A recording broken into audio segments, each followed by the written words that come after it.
तो guys, video में आगे बढ़ने से पहले मैं आप लोगों को बताना चाहता हूँ कि आप में से काफ़ी सारे लोगों ने चैनल को सब्सक्राइब नहीं किया है। प्लीज़ एक सब्सक्राइब कर लो। आपके एक सब्सक्राइब करने से आपका कुछ नहीं जाएगा, just hit on subscribe button. Episode की स्टार्टिंग में हम देखते हैं कि स्केलेटर किंग मून बीस्ट की सील को ब्रेक कर लेता है, जिसके बाद वो पपेट सोल्जर का इस्तेमाल करके एक फॉर्मेशन बनाता है, जिसके अंदर वो उस मून बीस्ट को कैद कर लेता है। मून बीस्ट उसकी कैद से आजाद होने की कोशिश करता है, लेकिन वो उसके केज को ब्रेक नहीं कर पाता और तभी स्केलेटर किंग उसे अपने कंट्रोल में ले लेता है और वो बोलता है कि लियांगजी, अब तुम मुझसे नहीं बचोगे, अब तुम्हारे मरने का समय आ चुका है। इसके बाद स्केलेटर किंग लियांगजी के पास जाने लगता है और तभी हमारा सीन शिफ्ट होता है और हम देखते हैं कि वो फॉक्स डीमन, जो कि पिछले एपिसोड में लियांगजी की तरफ हो चुकी थी, वो साइकिक ट्री के चारों ओर एक शील्ड बनाती है ताकि बाहर से आने वाला कोई भी डीमन सीधे साइकिक ट्री पर अटैक ना कर पाए।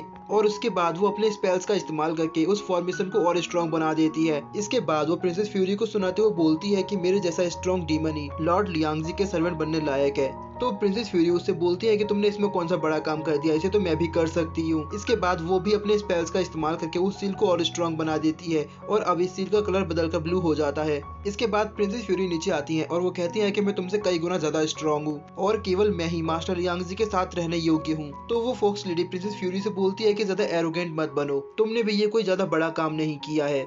इसके बाद हम देखते हैं कि वो दोनों लियांगजी के लिए एक दूसरे से लड़ने के लिए तैयार हो जाते हैं, लेकिन तभी अचानक से कोई उनके शील्ड पर अटैक करता है। लियांगजी सभी लोगों को अलर्ट रहने के लिए कहता है। वो बताता है कि अब यहाँ पर कोई बड़ा खतरा आने वाला है, सभी लोग तैयार हो जाओ। इसके बाद हम देखते हैं कि ये अटैक स्केलेटर किंग ने किया होता है और जल्द ही स्केलेटर किंग उन लोगों के नजदीक पहुंच जाता है। लियांगजी प्रिंसेस फ्यूरी से बोलता है कि मुझे जल्दी से हेवनली पनिशमेंट स्पेल दो। इसके बाद जैसे ही प्रिंसेस फ्यूरी उसे वो स्पेल देती है तो वो उसका इस्तेमाल करके स्केलेटर किंग पर एक फॉर्मेशन के साथ अटैक करता है। स्केलेटर किंग उस फॉर्मेशन को रोकने की कोशिश करता है, लेकिन वो फॉर्मेशन काफी ज्यादा स्ट्रॉन्ग होती है और इसकी वजह से स्केलेटर किंग जमीन पर जा गिरता है, लेकिन वो दोबारा खड़ा होता है और वो अपने सभी पपेट सोल्जर को अटैक करने का ऑर्डर देता है। इसके बाद वो सभी लगातार उस सील पर अटैक करना शुरू कर देते हैं। तो उसको देखकर लियांगजी भी अपने सभी लोगों को अपनी लाइफ एनर्जी इस्तेमाल करने के लिए कहते हैं। इसके बाद वो सभी लोग अपनी पूरी एनर्जी के साथ उन पपेट सोल्जर पर अटैक करते हैं और उन सभी पपेट सोल्जर्स को डिस्ट्रॉय कर देते हैं। इसके बाद लियांगजी स्केलेटर किंग से लड़ने के लिए शील्ड से बाहर जाता है।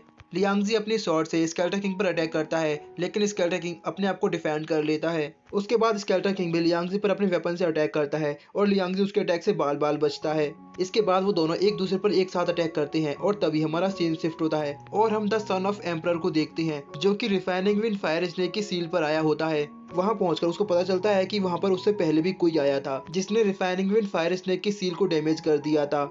इसके बाद द सन ऑफ एम्परर उस सील पर अटैक करके उस सील को पूरी तरह डिस्ट्रॉय कर देता है, जिसके बाद refining wind fire snake seal से आजाद हो जाता है। इसके बाद द सन ऑफ एम्परर बोलता है कि लिंगजुआन ने तुम्हें इस सील में कैद किया था, लेकिन आज मैं तुम्हें खत्म कर दूंगा और मैं ये साबित कर दूंगा कि मैं सातों दुनियाओं में सबसे ज्यादा ताकतवर हूँ। तो उसकी बात सुनकर रिफाइनिंग विंड फायर स्नेक उससे बोलता है कि आप कृपया मुझे माफ कर दीजिए, मैं आपके लिए आपकी सवारी का काम कर सकता हूँ, बस आप मेरी जान को बख्श दीजिए। तो द सन ऑफ एम्परर अपनी स्वॉर्ड बाहर निकाल लेता है और वो कहता है कि इसका अब कोई मतलब नहीं है। उसकी स्वॉर्ड को देखकर रिफाइनिंग विंड फायर स्नेक वहां से डरकर भागने लगता है, लेकिन द सन ऑफ एम्परर उसका पीछा नहीं छोड़ता और वो उस पर अटैक करके उसे जमीन पर गिरा देता है। लेकिन तभी उसे एहसास होता है कि उसके आसपास कोई पावरफुल एनर्जी है, जो कि द सन ऑफ एम्परर से कई गुना ज्यादा ताकतवर है। तो वो फायर स्नेक उस एनर्जी के पीछे जाने लगता है और द सन ऑफ एम्परर भी उसका पीछा करता है। इसके बाद हमारा सीन सभी लेडीज पर आता है, जो कि उस सील को बनाए रखने की कोशिश कर रहे थे, लेकिन अब उनकी ताकत पूरी तरह खत्म हो चुकी थी और अब वो उस सील को और ज्यादा देर तक नहीं रोक सकते थे। वहीं दूसरी तरफ लियांगजी स्केलेटर किंग के साथ फाइट कर रहा था और वो स्केलेटर किंग के मुंह पर अपने घुटने से एक जोरदार वार करता है, जिसकी वजह से स्केलेटर किंग इंजर्ड होकर जमीन पर जा गिरता है और तभी एक अटैक उनकी सील पर आकर लगता है और उस एक अटैक से वो सील पूरी तरह डिस्ट्रॉय हो जाती है और इसी के साथ ये एपिसोड यहीं पर खत्म हो जाता है। तो गाइस, एक सैड न्यूज ये है कि ये सीरीज जल्दी खत्म होने वाली है, लेकिन इसमें एक अच्छी बात ये है कि ये सीरीज पूरी तरह खत्म होगी, मतलब कि आपको इसके सेकंड सीजन का वेट करने की जरूरत नहीं।